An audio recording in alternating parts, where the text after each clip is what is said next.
And so you teach meditation, and but the meditation you teach is not formal meditation. It's what can you?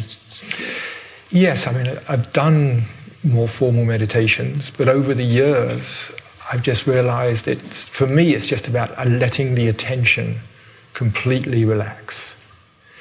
Because all the time we're engaged in thought, the mind becomes slightly tense, slightly constricted. You can always feel the consciousness just focusing. And to me, meditation is just is letting that go. And in that, just stepping out of the thinking. It's not trying to stop thought. I know when I first got involved in meditation years ago, it was like I read all these books and thought it's going to take a lot of effort, a lot of concentration, and maybe after many lifetimes you will finally reach nirvana or cosmic consciousness or whatever it was the book was talking about. And I think we all did. We all had these very complex ideas of what it was about, what awakening was about. And over the years, for me, it's just got simpler and simpler and simpler and simpler, and it's about not doing anything. But the mind wants to do something, wants to get involved, it wants to follow this, it wants to get there. And so I'm just interested in helping people spot, just to sit. I call it sometimes just noticing what is.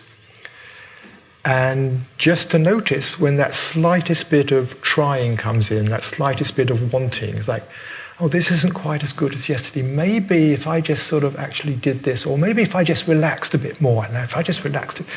But even that is like that very slight bit coming in.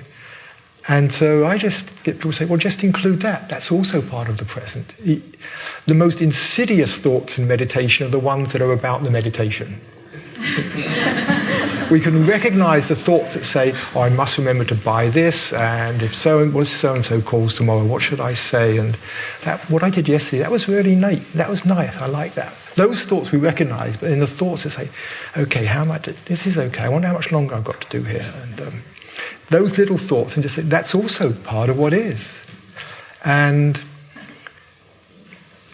even when there's that, what I find happens is, there can be a very slight holding or resistance that comes in, which is just resisting the present in some way.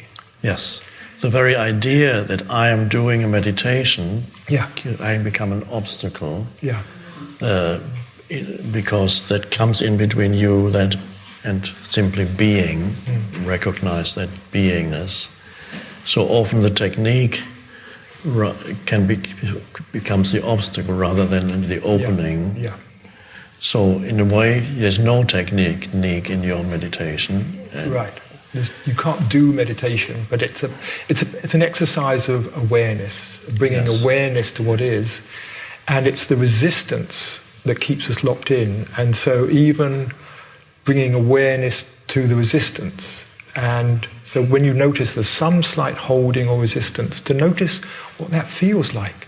Yes. How does it feel to be resisting what is, to be resisting the present? Yes. And you can be the space even for the resistance. Yes. Because then you take a step back from there. There's the resistance, and you're space for that. Yeah. Whatever arises, you can be the space for that. Yeah. So I often say to people, just don't resist the resistance, but paradoxically, you can relax into the resistance. Yes, yes. It's there, you don't try to get rid of it. There's a faint sense of tension here, I'm just resisting.